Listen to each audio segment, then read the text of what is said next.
Do we have Mr. Robinson present? Yes, Your Honor. Calling the case 251403576, State of Utah versus Tyler James Robinson. Counsel, could you enter your appearances, please? I just got a tip that busts the CK case wide open. Tyler Robinson has partial paralysis in his right leg. And that's how people identified him, not from the photographs. And his family, who has since been interrogated, specifically stated to FBI interrogators that because of the video that the FBI released at my direction, and because of the photographs that they released, they identified their son.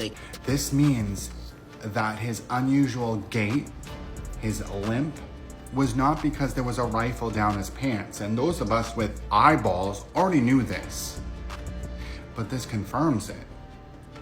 This also explains why we never saw a perp walk, why they used all these still photos, and why they only showed him limping.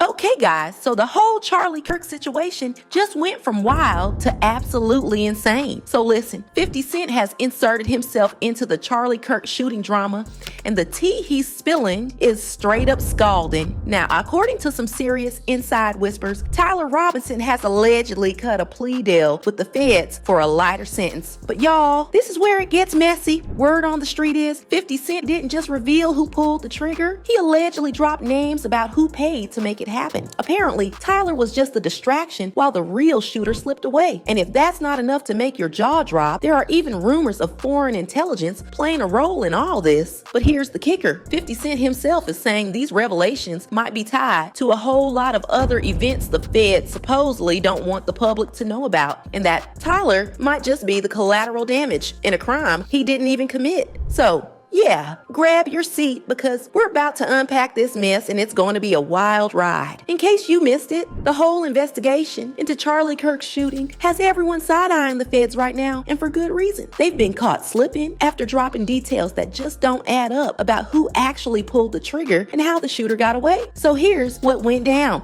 First, the feds claimed Tyler Robinson was the alleged shooter, backing it up with some grainy CCTV clips that supposedly showed him hanging around campus. However, things took a turn because internet detectives were quick to point out that none of it made sense. For starters, the bullet didn't even come from the rooftop where Tyler was allegedly hiding out. And to make it worse, the fact that there was no exit wound completely ruled out the high-powered rifle the FBI swore he used. Now that fans have picked holes in every story the feds bring up in trying to link Tyler with the shooting, the FBI, through its chief, Kash Patel, announced that they were expanding investigations into the shooting as they are treating the wild conspiracy theories as possible leads. He tweeted, "We are meticulously investigating theories and questions, including the location from where the shot was taken, the possibility of accomplices, the text message confession and related conversations, Discord chats, the angle of the shot and bullet impact, how the weapon was transported, hand gestures observed as potential signals near Charlie at the time of his assassination, and visitors to the alleged shooter's residence in the hours and days leading up to September 10th, 2025. He continued, "Some details are known today, while others are still being pursued. To ensure every possibility is considered, our primary focus is to complete this investigation and deliver justice. To protect the integrity of the investigation and subsequent prosecution, we cannot release all the information we have to the public at this time. We will ensure every question is addressed at the appropriate moment. The entire FBI mourns the loss of Charlie Kirk. We will not rest until justice is served, and our investigation into this assassination will continue until every question is answered." Now, while that statement was supposed to calm everybody down, it did the exact opposite. Fans took it as low-key, confirming what Candace had been hinting at all along, that Tyler might not have been the one who took the shot. And just a few hours later, Candace came back swinging, doubling down on her claims with a series of posts on her social media that had everyone talking. She wrote, "Tyler Robinson is not suicidal. The entire narrative that was placed in the media about him having been suicidal is completely fictional, as are many other aspects of what we have been told. His father having turned him in after a confession is also complete fiction. To the contrary, Tyler Robinson maintains his innocence and has never even been to the UVU campus. There are absolutely zero photos or videos that the campus can produce to the contrary, which is why they have produced nothing other than a blurry image, which Tyler's family knows is not him. Tyler has never once expressed a suicidal thought.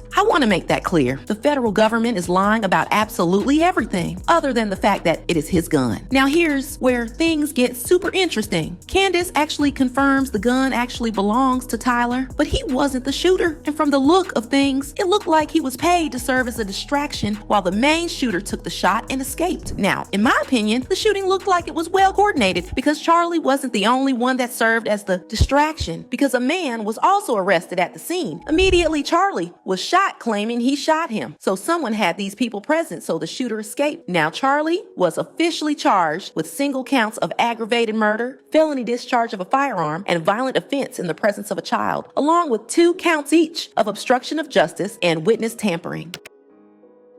Do we have Mr. Robinson present? Yes, Your Honor. Calling the case 251403576, State of Utah versus Tyler James Robinson. Counsel, could you enter your appearances, please? Chad Grunander, Jeff Gray, Lauren Hunt, Ryan McBride, and Chris Ballard for the state, Your Honor. Good morning, counsels. Good morning, Your Honor. Kathy Nestor, Michael Burt, and Richard Novak on behalf of Mr. Robinson. Good morning, Your Honor. Good morning to you all. According to sources in the feds, Tyler was charged with witness tampering because he allegedly instructed his roommate to delete incriminating texts and stay silent if he talked to law enforcement. A mandatory term of imprisonment for life without parole or an indeterminate term of not less than 25 years that may be for life. Mr. Robinson, what I also want to do is you have the right to have the charges read that you stand charged of, and I wish to read those to you at this time. Mr. Robinson, for count 1, aggravated murder, a capital felony in violation of Utah Code Annotated 76. Count 2, felony discharge of a firearm causing serious bodily injury. Count 3, obstruction of justice, a second-degree felony in violation of Utah Code or a first-degree felony.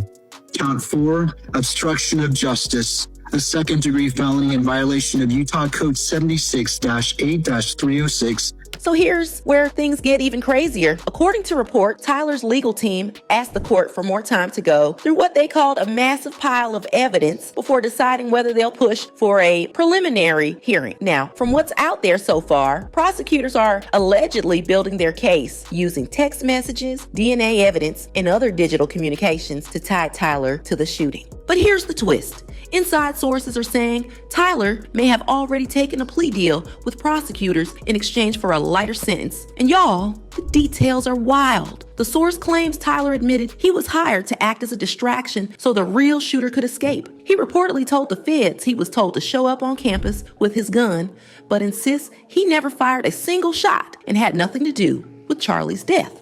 And that's not even the craziest part. Tyler also allegedly named the real shooter, explained how they met, and even revealed who connected them in the first place, all in an attempt to clear his own name. No W. Tyler. Spilling the tea on who shot Charlie had everyone talking G, including 50 Cent, who faced serious backlash over this now deleted post, mocking Charlie after he was shot. 50 Cent wrote, "Want to know how I feel about this? I don't know, but I do know it's a good time to shut up." He faced serious backlash over the post, and he had to take it down to let things go. So after Tyler spilled the tea on who shot Charlie, 50 Cent gave his 2 cents on the whole situation. According to inside sources, 50 believes Charlie's shooting may be connected to a whole lot of events, from Charlie Kirk rejecting a $50 million donation from a company linked to Netanyahu for him to push pro-Israel agenda, to Netanyahu speaking to some American influencers to push pro-Israel agenda, to TikTok sale to Oracle, who is headed by Larry Ellison, who is also Jewish. Now, while 50 Cent did not point fingers directly at who he believes was responsible for Charlie's passing, we all see the point he is trying to make because the dots are connecting, as he believes Tyler is going to be collateral damage to a crime he did not commit because the feds are hell-bent on prosecuting him.